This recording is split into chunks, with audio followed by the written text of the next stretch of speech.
Hi everybody, I'm Aid. Welcome to my studio. Today I have a gift recommendation for you. The hardest people to shop for are collectors. If you know a collector, they tend to own everything that they're into. So it's really hard to shop for these people. This is an illustration by Gris Grimly. If you're not familiar with Gris Grimly, he's an illustrator probably most well known for, there's a Netflix Pinocchio that's out on Friday. And his illustrations are what inspired Del Toro to make his version of Pinocchio. I was looking for Gris's Pinocchio book on Amazon and it looks like it's out of stock. I don't know if Gris has any plans to sell Pinocchio prints, but I think that might be another fun thing to keep an eye out for. Why do I love this illustration so much? Well, it's just packed with detail. You got the theme of collector's Shangri-La. So right off the bat, if you're shopping for a collector, that might catch their attention. You've got this character here who he's on the hunt for rare collectibles. He's reading a monster magazine in search of his next purchase. I'll show you some of the details. He's sitting on a stack of collectibles. So you can see in here, there's Batman, there's Dukes of Hazzard, there's Godzilla,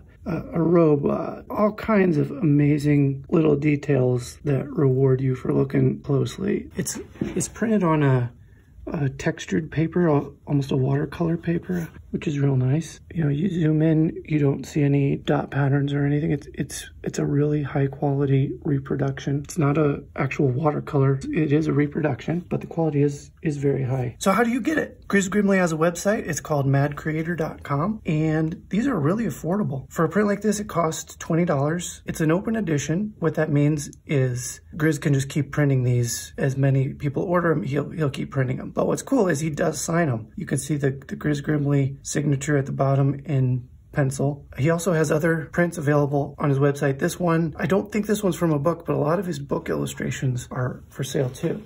This one I actually bought for myself. This is Jumpin' Joan from, I believe it's Wicked Nursery Rhymes book 1. There's 3 books. And this was one of my favorites. If you've read my book, User Zero, there's a chapter in there about playground equipment. So that's why this is the one that spoke to me. This dangerous children's playground. You can imagine climbing up this rickety ladder, sliding down this splintery slide, right? All the fun equipment from our childhood, which doesn't appear in modern playgrounds. The merry-go-round. I think even swings aren't nearly as fun as they were when we were children. Of course, the drug paraphernalia and broken bottles, not something that you want to come across. We got Jumpin' Joan. She's a zombie, so you can see why this one would appeal to me with my other book, Art of the Living Dead. This one's 8 inches by 8 inches, where the other one is 8 by 10. Those are perfect sizes for framing. So if you give this to your friend, you don't want to just give them a print. Go the extra mile and frame it. If you've never framed original artwork, it's not that hard. I've got here a 11 by 14 frame. That 11 by 14 frame comes with an 8 by 10 mat, because you're looking for that 8 by 10 dimension, which is going to be perfect for a print like this.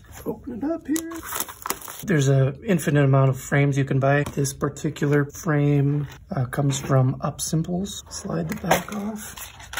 It's worth cleaning these a little bit. I want to make sure that his signature is visible. So once you have that in place, it's just a matter of taping it down. You're probably okay just using Scotch tape or masking tape, but I use this paper tape, which you simply wet. The reason I like this type of tape is if I ever needed to remove this print, I could just re-wet it and it would release without leaving all the gunk from the tape. You could lick this tape. I got a sponge here that's wet enough that I can wet the piece of tape, and then I stick it in the corners. And I just do it on the top 2 corners. When you're dealing with fine art, you want to leave that paper hanging in there so that it can flex and move around a little bit. Then once you have it secured, it's just a matter of putting the back on. Unfortunately, this frame, there's some plastic chunks in here, so I'm gonna clean that up. Problem with being a perfectionist is every little piece of dust will haunt you. The dust is actually on the mat, not on the glass. Yeah, I cheaped out on this frame. There it is, Gris Grimly framed print. The perfect gift for somebody who's hard to shop for.